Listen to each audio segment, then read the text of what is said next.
Israel തടവറയുടെ അതിശക്തമായ മതിലുകൾ തുരുമ്പെടുത്ത് തുടങ്ങിയ spoon കഡ് തുരന്ന് പുറം ലോകത്തെത്തിയ അയാൾ 2021 ആ സംഭവം.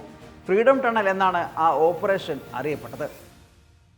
ഇസ്രായേലിൻ്റെ ജീവപര്യന്തങ്ങൾക്ക് കെടുത്താനാവാത്ത നിശ്ചയദാർഢ്യം, അതിശക്ത തടവര ചുമരുകൾ ഭേദിച്ച സ്വതന്ത്രദാഹം. മുഹമ്മദ് അൽ അർദ, ഗസയുടെ പോരാട്ടവീര്യത്തിൻ്റെ പ്രതീകം.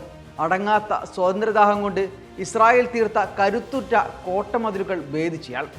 സയനിസ്റ്റുകൾ വിധിച്ച 3 ജീവപര്യന്തത്തിനും അയാളുടെ മനക്കരുത്തിന് കെടുത്താനായില്ല. സ്പൂൺ ഹീറോ എന്നാണ് അയാളെ ലോകം വിശേഷിപ്പിക്കുന്നത്. 1982 സെപ്റ്റംബർ 3 അരാബയിലാണ് അർദയുടെ ജനനം. 2002 തൻ്റെ 20ാമത്തെ വയസ്സിലാണ് അദ്ദേഹം ആദ്യം തടവിലാക്കപ്പെട്ടത്. ഇസ്ലാമിക് ജിഹാദ് മൂവ്മെൻറ്റിൻ്റെ സൈനിക വിഭാഗമായ അൽ ഖുദ്സ് ബ്രിഗേഡിൽ അംഗമായി എന്നതാണ് അദ്ദേഹം ചെയ്ത കുറ്റം. 5 സഹപോരാളികളെയും കൊണ്ടാണ് അന്ന് അൽ അർദ ജയിൽ ഭേദിച്ചത്.